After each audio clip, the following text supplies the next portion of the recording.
베어링의 구조에 대해서 살펴볼게요. 구름 베어링 구조. 자, 구름 베어링 구조를 보면, 자, 여기, 자, 하우징하고 체결되는 이 부분을 외륜이라고 하고요.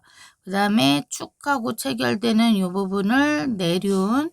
그 다음에 외륜하고 내륜 사이에 이제 전동체가 있어서 이 전동체가 구르면서 작동하는 형태인데요. 자, 여기서 이제 전동체가 볼 타입이면 이제 볼 베어링, 그 다음에 롤러 타입이면 롤러 베어링이라 하고요.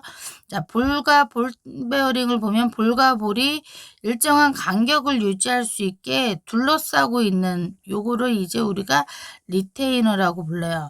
롤러도 마찬가지로 보면은 롤러하고 롤러 사이에 일정한 간격을 유지할 수 있게 이렇게 둘러싸고 있는 친구들이 있죠. 이게 리테이너라고 보시면 될 것 같아요. 그래서 이 리테이너가 있기 때문에 이제 볼이나 롤러가 좀 안정적으로 일정하게 회전을 하면서 회전력을 발휘할 수가 있죠.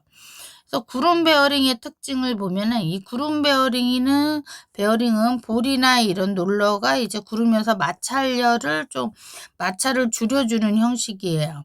그래서 이제 회전력을 전달하는 좀 고속 회전할 수 있게 도와주는 역할을 하겠죠. 자, 그 다음에 옆에 보이는 미끄럼 베어링 구조를 보면 미끄럼 베어링 같은 경우에는 이제 축을 안정적이게 이렇게 둘러싸고 있는 베어링 메탈이 있고요. 자, 그 다음에 자, 요거는 이제 우리가 구름 베어링 같은 경우에는 점이나 이제 선접촉이에요. 그런 반면에 이제 이 친구는 면접촉이죠. 그렇다 보니까는 마찰열이 많이 발생을 해요. 그래서 여기에는 이제 윤활유를 주입을 해서 윤활유로 마찰열을 식혀주는 냉각작용을 시키기도 하고 좀 잘 회전을 잘 할 수 있게 이제 이 축과 또 요 메탈 사이에 유막을 형성해서 원활하게 회전할 수 있게 이렇게 해주는 이렇게 해서 작동하는 역할을 한다고 보시면 될 것 같아요. 그렇죠? 그래서 이제 특징을 비교해 보면 구름 베어링 같은 경우에는 이제 점하고 선 타입이다 보니까는 충격에는 좀 약한 편이에요. 반면에 이제 미끄럼 베어링 같은 경우에는 면접 쪽이라서 충격이 좀 강해요. 그리고 구조가 볼 베어링이나 이런 구름 베어링보다는 좀 구조가 단순한 편이죠. 그래서 우리가 이 구름 베어링은 보통 이제 일반 기계나 고속 회전에서 많이 쓰고, 자, 이런 미끄럼 베어링 같은 경우에는 좀 대형 엔진 이런 데서 많이 사용을 하고 좀 약간 저속 회전에서 사용을 한다고 볼 수가 있을 것 같아요. 자, 그래서 중요 특징을 다시 한번 정리 한번 해볼게요. 자, 우선 자, 여기에서 이제 구름 베어링. 자, 구름 베어링 같은 경우에는 자, 마찰 방식을 보면은 얘는 자, 점이나 또는 자, 선 접촉 방식이고요. 그래서 이거는 우리가 보통 구름 마찰이라고 하죠. 자, 구름 마찰이라고 하고, 자, 요 친구 같은 경우에는 요거는 이제 면 접촉. 자, 그래서 요것을 이제 우리가 미끄럼 마찰이라 그래요. 미끄럼 마찰이라 하고, 그쵸?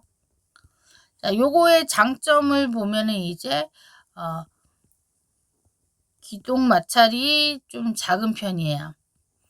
이 작고, 자, 규격화가 잘 되어 있죠.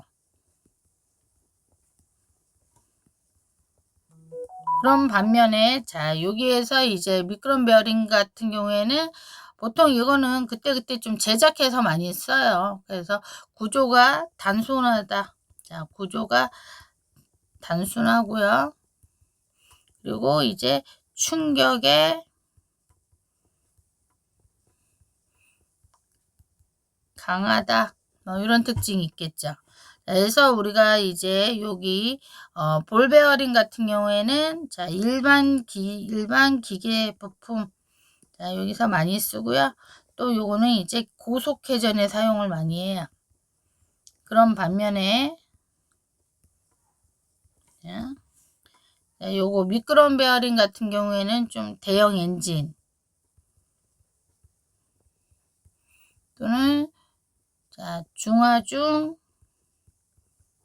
자, 저속 회전에 더 많이 사용을 한다. 자, 이렇게 두 개를 비교해서 보시면 될 것 같아요.